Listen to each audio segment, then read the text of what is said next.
The coffee shop on Brennan Street had the kind of atmosphere that made first dates feel slightly less terrifying. A soft industrial lighting, the comforting hiss of the espresso machine, the low murmur of conversation that gave you privacy without isolation. Rain streaked down the tall windows, blurring the city outside into impressionist smears of gray and amber. Ethan Parker sat at a corner table, nursing his second cup of coffee and trying not to check his watch. At 37, he'd been out of the dating game long enough that everything felt awkward and unfamiliar. His friend Marcus had set this up as a blind date with someone Marcus swore was perfect for him, which meant absolutely nothing since Marcus thought everyone was perfect for everyone. Ethan was beginning to think she'd stood him up when the door opened and a woman walked in, scanning the cafe tilde copyright with anxious eyes. She was younger than him, maybe late 20s, with blonde hair pulled back in a ponytail and wearing a red dress that looked carefully chosen but somehow uncertain on her,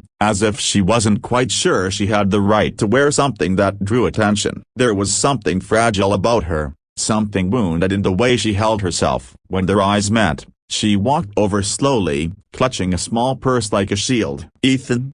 she asked softly. "Yes, you must be Anna." She nodded and sat down across from him, her movements careful, controlled. Up close, Ethan could see faint scars on her arms, the kind that told stories she probably didn't share easily. "I'm sorry I'm late," Anna said. "I almost didn't come. I sat in my car for 15 minutes trying to convince myself this was a good idea." It was such a raw admission that Ethan didn't know how to respond at first. Most first dates were performances, everyone presenting their best, most confident self. Anna's honesty was disarming. "I'm glad you did," Ethan said. "Come, can I get you something? Coffee? Tea? Just water, please." While Ethan ordered at the counter, he watched Anna in his peripheral vision. She sat very still, looking out the window at the rain, her expression distant and sad in a way that made him want to understand what put that look on her face. When he returned with her water,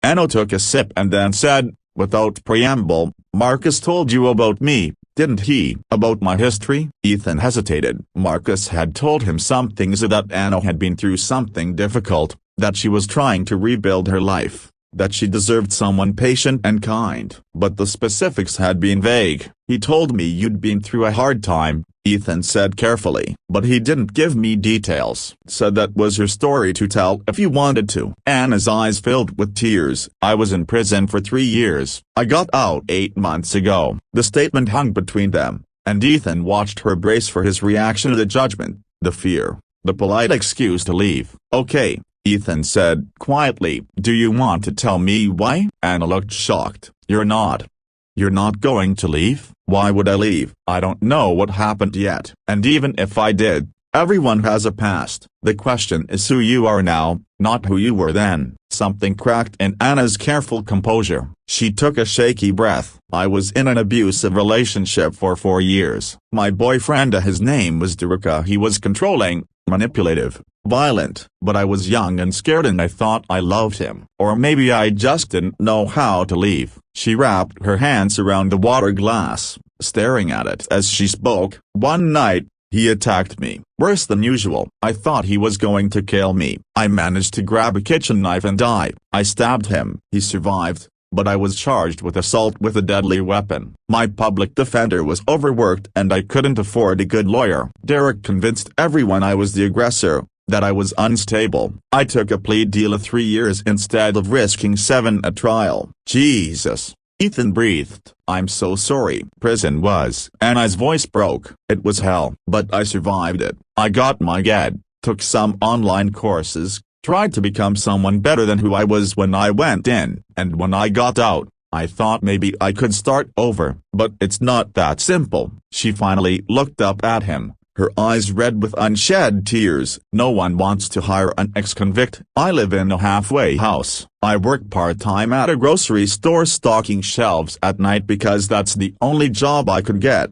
I'm 28 years old and I have nothing and no real home, no career, no prospects." "Marcus is one of the few people who's been kind to me since I got out. He works at the prison education program. That's how we met." Anna took another shaky breath. "So when he suggested this blind date, I told him I told him I had no business dating anyone, that I had nothing to offer, that no decent person would want someone like me. But he insisted. He said you were a good man who'd understand, and I thought maybe he was right. Maybe there was still a chance for something normal. She wiped at her eyes with the back of her hand. But now I'm sitting here, looking at you. You're handsome and kind and you seem like you have your life together, and I'm realizing how stupid I was to think this could work. So I guess what I need to ask you is," Anna's voice dropped to barely a whisper, "do you think I still deserve happiness, after everything I've done, everything I've been through? Do you think someone like me deserves a normal life, a relationship, any of the things other people get to have?" The question broke Ethan's heart. He reached across the table and took her hand,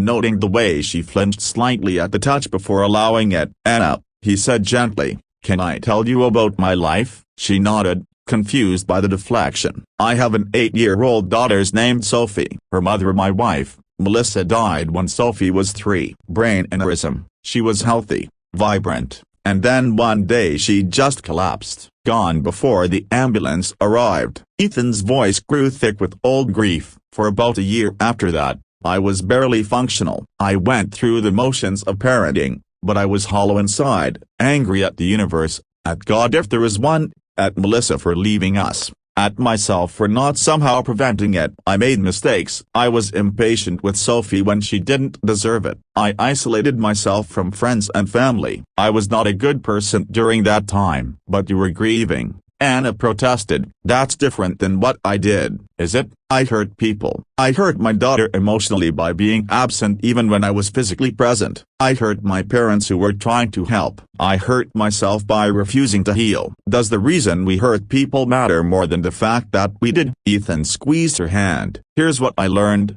though. Everyone deserves happiness. Everyone. Not because we've earned it or because we haven't made mistakes, but because we're human and humans need joy to survive. The question isn't whether you deserve happiness, or the answer to that is always yes. The question is whether you're willing to let yourself have it." "But I went to prison. I stabbed Sami and you defended yourself from someone who was trying to kill you. That's not a moral failing, Anna. That's survival. The fact that the justice system failed you, that no one believed your story, that you were punished for refusing to be murdered up, that's a crime against you. Not by you." Anna was crying now, tears streaming down her face. "You don't understand. Prison changes you. I'm not whole anymore. I'm damaged." "So am I," Ethan said simply. "Grief damaged me. It broke pieces of who I was. But you know what? Broken things can still be beautiful. Broken things can still function. And broken things can heal, even if they never look exactly the same as they did before." He released her hand and sat back. "You asked if you deserve happiness. Let me ask you something.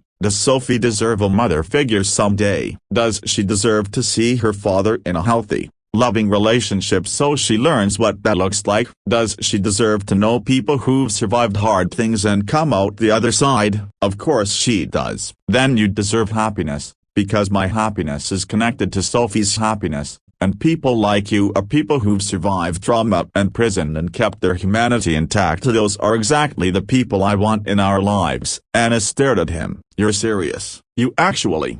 You're not going to leave?" "I'm not going to leave, but I am going to make something clear. This isn't charity. I'm not here because I feel sorry for you. I'm here because Marcus said you were smart, funny, resilient, and kind. He said you were someone worth knowing. And so far, everything I've seen confirms that. But I have nothing to offer you. I live in a halfway house. I work a dead-end job. I'm broke and damaged and I'm a widower raising a daughter alone." Ethan interrupted. "I work in IT support, which is neither glamorous nor particularly well paid. I live in a small house that needs repairs I can't afford. I have my own trauma, my own baggage, my own damage. If we're comparing a copyright copyright S of dysfunction, we're probably pretty evenly matched." Despite everything, Anna laughed a short, surprised sound. "That's a terrible sales pitch for a first date." "Maybe, but it's honest, and I think you've had enough dishonesty in your life,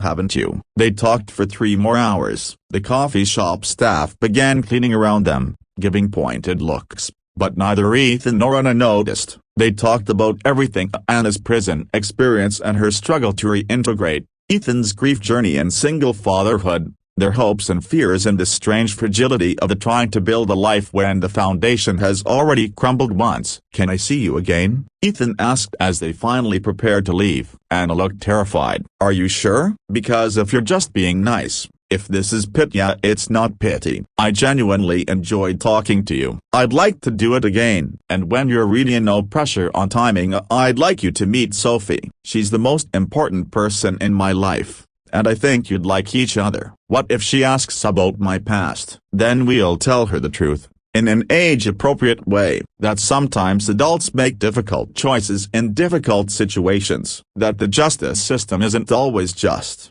that people can survive hard things and still be good people." Anna started crying again. "Why are you being so kind to me?" "Because everyone deserves kindness, Anna, especially people who've been shown so little of it." Over the following months, Ethan and Anna dated slowly, carefully. Anna was hesitant about everything: about calling herself his girlfriend, about staying over, about integrating into his life. Years of abuse and incarceration had taught her not to trust good things, to always wait for the other shoe to drop. But Ethan was patient. He showed up consistently. He didn't pressure her for more than she was ready to give. When she had nightmares about Derek or panic attacks about returning to prison, he held her and reminded her she was safe. Meeting Sophie was terrifying for Anna. She'd been so afraid the little girl would sense something wrong with her, would be scared or judgmental. Instead, Sophie had looked up from her coloring book and said, "You're really pretty. Do you like unicorns?" Anna had started crying,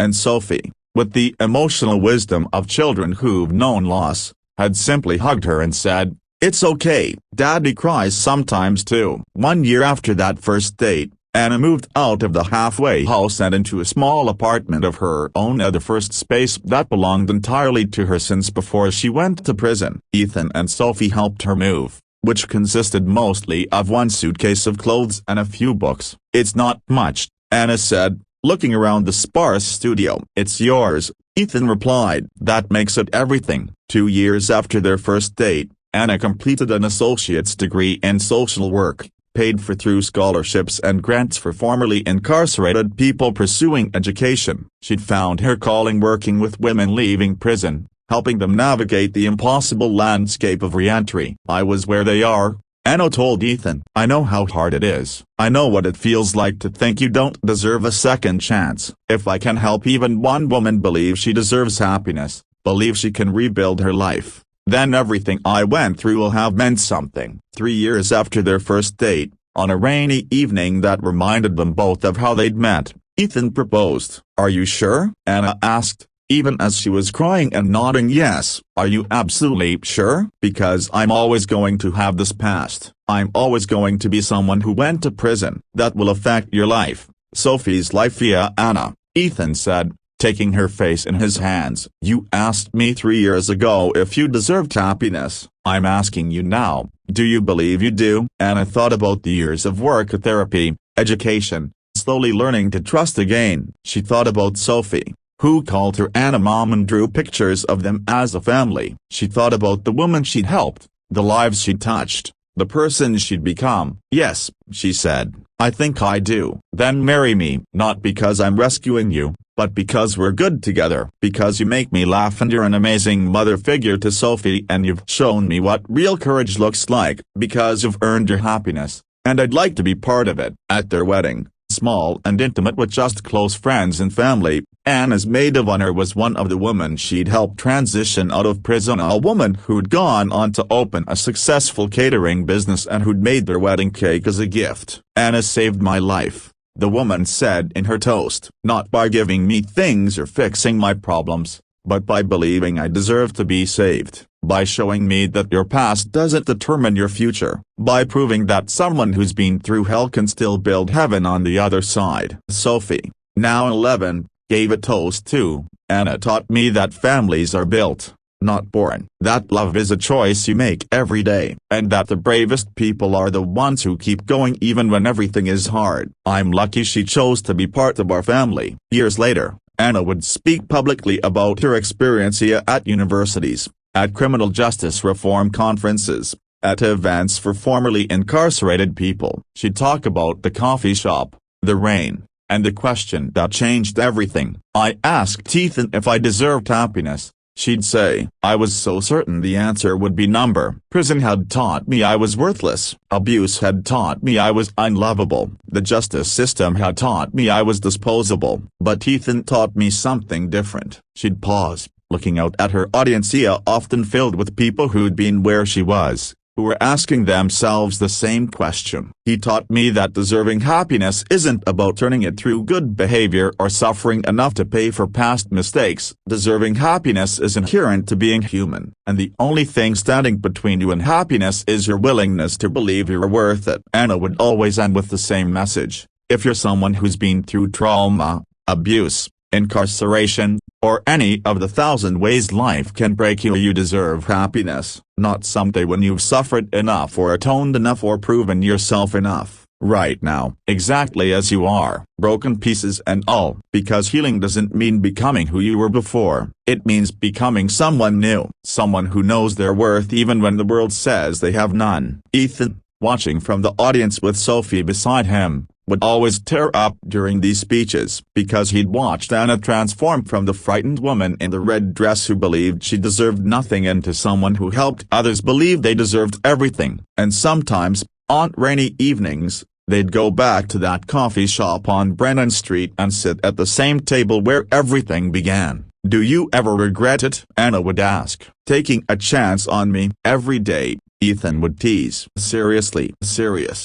Never. Not once. You asked me if you deserved happiness, but the truth is, you gave me happiness. You gave Sophie a mother. You showed me what real strength looks like. If anything, I'm the lucky one. We're both lucky, Anna would say. Lucky we found each other. Lucky we were brave enough to try. Lucky we learned that the question isn't whether we deserve happiness, it's whether we're courageous enough to claim it. And on those rainy evenings, sitting in that coffee shop, they'd remember the scared woman who almost didn't show up, the grieving man who almost gave up on connection, and the single question that changed everything.